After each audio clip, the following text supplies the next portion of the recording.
Drug Administration rejecting more shrimp imported from Indonesia as recalls for possible radioactive shrimp expand. As Tan Trung reports, domestic seafood suppliers say the federal government has to do more to protect consumers and U.S. shrimpers. The latest recall of so-called radioactive shrimp involves frozen shrimp sold at stores like Kroger in 31 states, including here in Louisiana. Similar to Walmart's recall of its Great Value brand of frozen shrimp in August, this month's recall has to do with shrimp imported from Indonesia. Well, it's astounding that this keeps happening. Blake Price is deputy director of the Southern Shrimp Alliance, which represents domestic shrimpers along the Gulf Coast and the Southeast. Price says the back-to-back recalls of shrimp should be a wake-up call to consumers about how little testing is done on the billions of pounds of seafood America imports every year.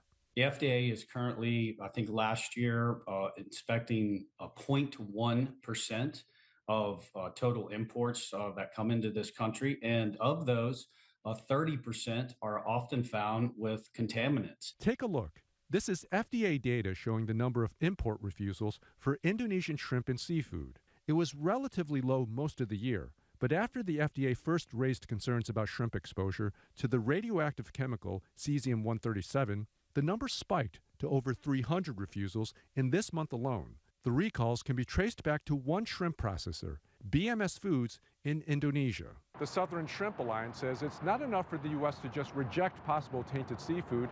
It also needs to destroy those products because it can still get into the food supply through something called port shopping. It's often removed from one port and taken around the corner and tried to be entered in another port. It may go back to country of origin. It may go back to another country and be reshipped back to the U.S.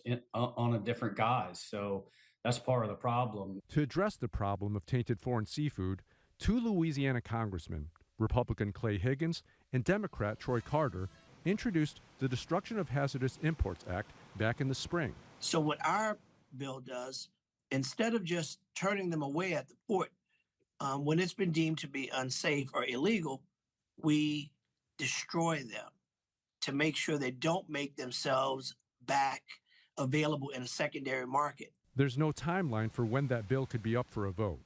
And in light of the recent recalls, imports will have a place, but contaminated imports, they have no place in our food safety and supply here in the United States. Domestic seafood producers say consumers always have a safer and tastier option, and that's to buy American seafood. In New Orleans, Tan Trung, Fox 8 Local First.